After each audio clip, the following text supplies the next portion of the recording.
All right, let's dive into one of the most maddening questions of modern life. Why do our big organizations, our companies, our governments, sometimes feel like they're just perfectly designed to fail? Well, we're going to explore a pretty wild theory that might just have the answer.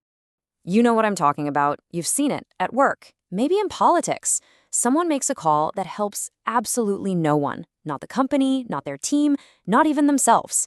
And somehow, they just keep climbing that ladder. It feels completely insane. But what if I told you it's actually a predictable pattern? And the key to unlocking this whole mess, it doesn't come from some new age business guru. Nope.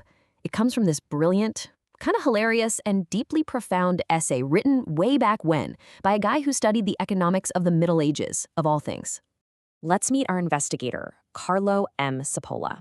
So back in 1976, he writes this short, almost satirical piece called The Basic Laws of Human Stupidity. He actually just wrote it for his friends at first, but the ideas inside were so powerful, so good at explaining the world, that it just spread like wildfire. Now, don't let the title fool you. Cipolla wasn't just telling jokes. He was laying out a serious theory. He argued we should treat stupidity not as some personal failing, but as a genuine, destructive force of nature, almost like gravity, always there, always pulling things down. So, to get a handle on this invisible force, Cipolla came up with a really simple but totally brilliant model. He said that you can basically sort all human beings into one of four groups based only on what happens after they take an action. Okay, so this chart right here is the whole idea in one picture. Just imagine a simple graph. The up and down axis, that's the good or bad stuff that happens to other people. The side-to-side axis is the good or bad stuff that happens to you. This gives us four boxes, right? Top left, you've got the helpless. They help others but end up worse off themselves. Top right, the intelligent. They find a way for everyone to win. Bottom right, the bandit. They get ahead by making someone else lose. And then you have that lonely little box in the bottom left. Now, Cipolla says three of these groups are, pretty easy to understand.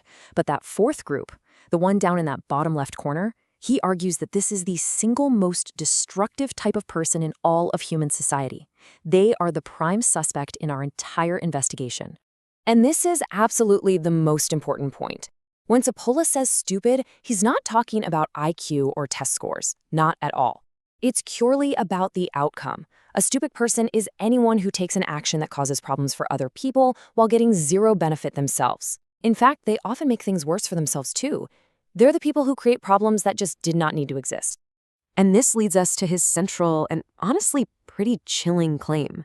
It's not the evil people, it's not the greedy people, it's the stupid people who pose the single greatest threat to all of us. Okay, so you're probably thinking, wait a second, hang on. Surely a bandit, someone who is actively trying to hurt me to benefit themselves, is more dangerous, right? I mean, that seems like common sense. But Cipolla's logic on this is just razor sharp. And here is why it makes perfect sense. A bandit is rational. Their behavior, even though it's bad for you, follows a logic. You can predict it, you can understand their motive, greed, and you can build defenses against it. But the stupid person, they are completely, totally irrational.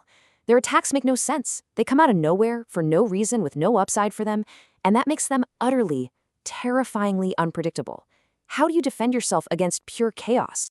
So how does all of this bring us back to our original mystery? How does this uniquely dangerous type of person not only survive in our organizations, but actually end up in charge of things? Well, this is where Cipolla's theory crashes into the modern world and reveals a potentially fatal flaw in the way we've built everything. The argument is that our large systems, our bureaucracies, our corporations, you name it, they aren't just vulnerable to stupid people. They might actually be structured to select for them.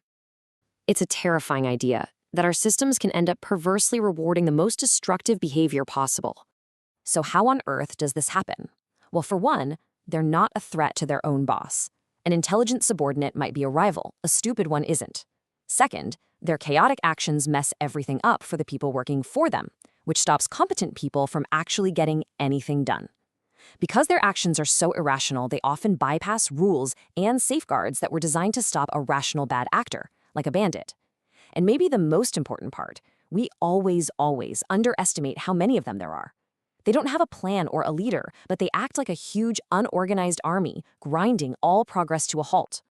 So, when you put all of these pieces together, You have a constant, underestimated supply of unpredictable people, and the system itself is pushing them up into positions of real power. The conclusion is, well, it's pretty grim. Cipolla's ultimate warning was this: a society's destiny really hinges on this one conflict. Can the intelligent people keep the stupid people from gaining power? If they can, society thrives. But when bureaucracies and other systems allow the stupid to take over, the whole thing just begins to rot from the inside out, heading toward an inevitable collapse. And that leaves us with a really unsettling final thought. If the very systems we build to run our world actually contain the seeds of their own destruction, what are we supposed to do? How do you possibly guard an organization against an enemy that makes no sense, has no plan, and is already inside the gates?